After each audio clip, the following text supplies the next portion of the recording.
ہمارے channel Urdu moral story میں خوش آمدید۔ ہمارے چینل سے روزانہ آپ کو سچی اسلامی کہانیاں سنائی جاتی ہیں۔ ان کہانیوں میں کوئی نہ کوئی ایسا سبق چھپا ہوتا ہے جو آپ کی زندگی سنوار سکتا ہے۔ آج کا واقعہ بھی ایسا ہی ہے۔ چلیے سنتے ہیں آج کی کہانی۔ میری شادی سر سے ٹالی بلا کی مانند تھی، ایسی شادی جو کم عمری میں اچھا رشتہ مل جانے پر نہیں بلکہ محض فرض کی جلد از جلد ادائیگی کی صورت میں ہوتی ہے۔ اس وقت میری ساس نے کہا تھا کہ ہمیں جہیز میں کچھ نہیں چاہیے، بدلے میں میری پھوپھیاں ہو گئی کہ آپ لوگ تو بہت اچھے ہیں، ورنہ آج کل زمانے میں ایسے لوگ ملتے نہیں ہیں۔ میں صرف اپنے گھر والوں کے لیے ہی نہیں بلکہ اپنے شوہر کے لیے بھی گلے پڑی بلا ہی تھی۔ وہ رات انہوں نے رات کو ہی مجھے بتا دیا تھا، مجھ سے کوئی امید مت رکھنا، میں تمہاری توقعات پر پورا نہیں اتروں گا، بلکہ میں اترنا ہی نہیں چاہتا۔ سچے کھرے مرد مومن نے اپنا عہد پوری زندگی نبھایا تھا۔ میں اپنی ساس کے کہنے پر سجتی سنورتی مگر میرے شوہر کی ایک نگاہ التفات تک نہ پا سکی۔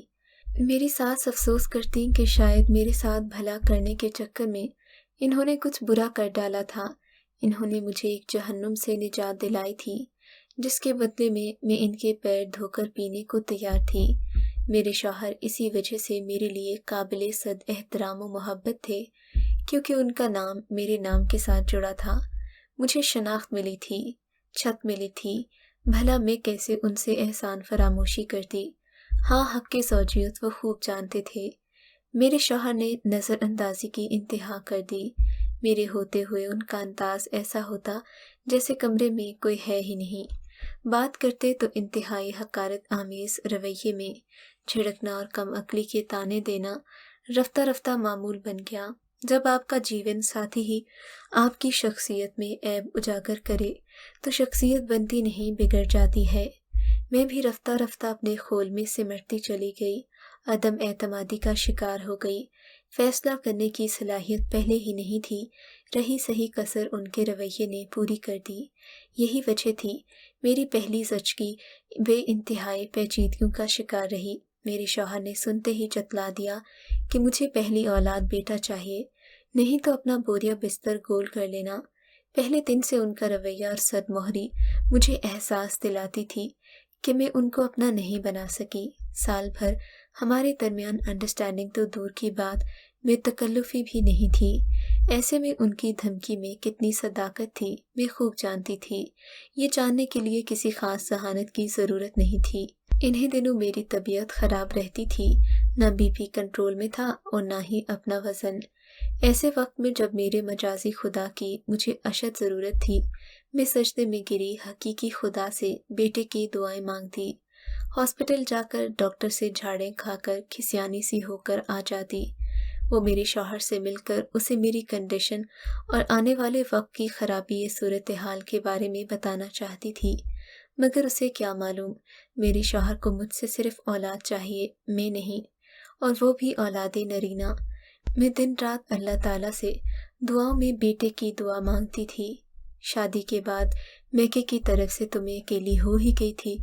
پھپھو سے اب میں خود کوئی رابطہ رکھنا نہیں چاہتی تھی۔ میری ساس تو چل بسی تھی جبکہ مجھے اولاد میں بیٹا ہی ہوا تھا۔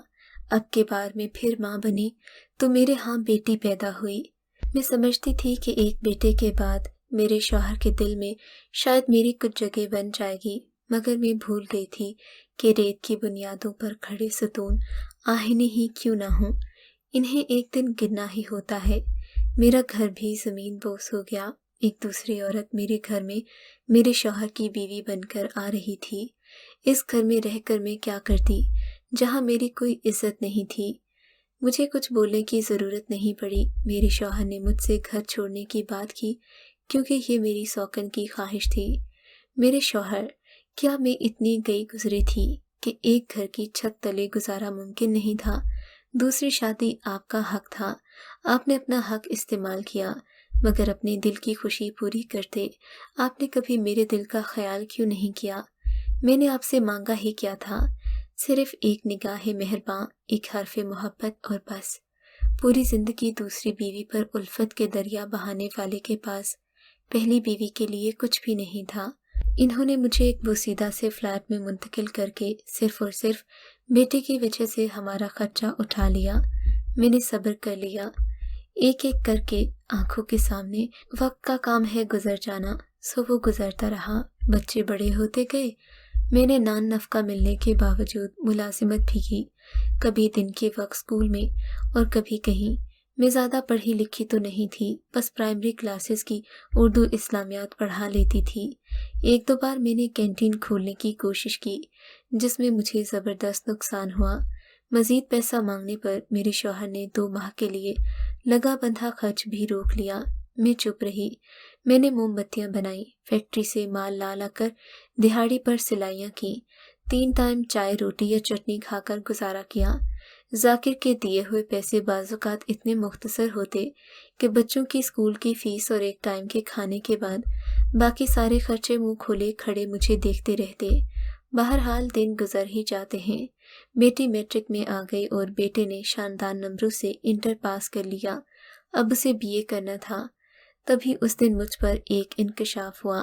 میرا بیٹا، میری جان، مجھے چھوڑ کر اپنے باپ کے پاس جانا چاہتا تھا تاکہ روپے پیسے کی تنگی سے نکل کر ڈھنگ سے پڑھائی کر سکے۔ میں نے تو انہی خالی آنکھوں سے اسے التجا کی تھی جنہیں میری بیٹی جذبات سے آری کہتی تھی، مگر اس پر کوئی اثر نہیں ہوا۔ میری زندگی بھر کی ریاضتوں، محنتوں اور رت جگوں کا اس نے یہ صلا دیا کہ اپنے باپ کے دیے ہوئے چند پیسوں کے لالچ کے آگے چند دن بھی ٹھہر نہیں سکا۔ ذاکر احمد کی اور کوئی اولاد نہیں ہوئی تو سالوں بعد انہیں اپنے بیٹے کا خیال آیا تھا۔ ذاکر کو وہ دن تو یاد ہوگا جب پہلی بار گھر کے اندر آئے تو مجھ پر ایک اور ستم توڑنے کے لیے۔ آپ فکر مت کریں امی، میں ہر ویکنڈ آپ کے پاس ہی گزاروں گا۔ وہ جاتے ہوئے مجھے تسلیاں دیتا رہا۔ میں خاموش لبوں سے اسے جاتا دیکھتی رہی۔ میں اس کا چہرہ اپنی آنکھوں میں بھرنا چاہتی تھی، مگر کتنی دیر، میرا دل تو بھرتا ہی نہیں تھا۔ بالآخر اس نے مجھے خدا حافظ کہہ دیا۔ مجھے اب سب سے زیادہ اسی کی ضرورت تھی، کیونکہ وہ میری زندگی کا سہارا تھا۔ میں نے تو بیساکھیاں توڑ ڈالی تھیں۔ اس کو پڑھانے کی خاطر میں نے کیا کیا نہیں کیا تھا، اپنی مامتا کو قربان کر دیا تھا، مگر شاید آج مامتا ہار گئی تھی اور پیسہ جیت گیا تھا۔ اسے جانا ہی تھا، سو وہ ذاکر کے ساتھ چلا گیا۔ وعدے کے مطابق شروع میں وہ باقاعدگی سے گھر آیا کرتا تھا۔ اس دن گھر میں عید کا سا سما ہوتا تھا۔ 1 ہفتے کی بچت جوڑ کر اور کبھی ادھار لے کر میں اس کی پسند کا کھانا بناتی۔ پھر یہ وقفہ بڑھا اور بالآخر وہی ہوا جس کا مجھے خوف نہیں یقین تھا۔ ویکینڈ پر ملنے والے اچھے کھانوں کا سلسلہ میرے خاموش آنسوں اور آہٹوں پر لبکی سماعتوں تک سمٹ گیا۔ تبھی ایک دن بیٹی نے آلو کی بھجیا کی پلیٹ اٹھا کر دیوار پر دے ماری۔ میری بیٹی تو بچپن سے ہی صابر و شاکر تھی، مگر آج اس کا سب جواب دے گیا تھا۔ وہ زبان دراز ہو گئی تھی۔ مجھے تو کبھی گمان نہیں تھا کہ بھائی کی ظاہری بہتری دیکھ کر وہ حسد کی راہ پر چل پڑے گی۔ وہ چلانے لگی، کبھی کھانے پر، کبھی پرانے کپڑوں پر، کبھی ٹوٹے سلائی والے جوتوں پر، تو کبھی لنڈے کے استعمال شدہ ہینڈ بیگز پر۔ اس نے گھر کے کاموں میں ہاتھ بٹانا ترک کر دیا، یہ سوچے سمجھے بغیر کہ میری زندگی میں میرے پاس اس کے وجود سے مجھے کتنی بڑی دوسراہٹ ہوتی تھی۔ اس نے میری مامتا کو اپنے ہی بھائی کی وجہ سے مشکوک کر دیا۔ کہنے لگی کہ بھائی کو اپنے پاپا کے پاس بھیجا تاکہ اس کا مستقبل اچھا ہو جائے۔ وہ الزام لگا رہی تھی، تب میرے سوال میں چھپے درد کو کاش وہ جان لیتی تو ایسا نہ کرتی۔ میں نے اس سے بات کرنا ترک کر دی۔ وہ بھی میری طرف دیکھتی نہیں تھی، یہاں تک کہ اپنے کلاس فیلو کو جیون ساتھی کے طور پر پسند کر کے مجھے صرف شادی کی اطلاع دی، اور میں حیرت سے اسے دیکھتی رہ گئی۔ یہ بغاوت اس کے اندر کب سے پیدا ہو گئی؟ میں نے تو سوچا بھی نہیں تھا۔ اس کا کلاس فیلو پھپھو کے دیور اجمل کا بیٹا تھا، وہی اجمل جس نے ایک عمر تک مجھے اپنی ہوس پوری کرنے کا ذریعہ بنانا چاہا تھا۔ مجھے اختلاف کرنا پڑا۔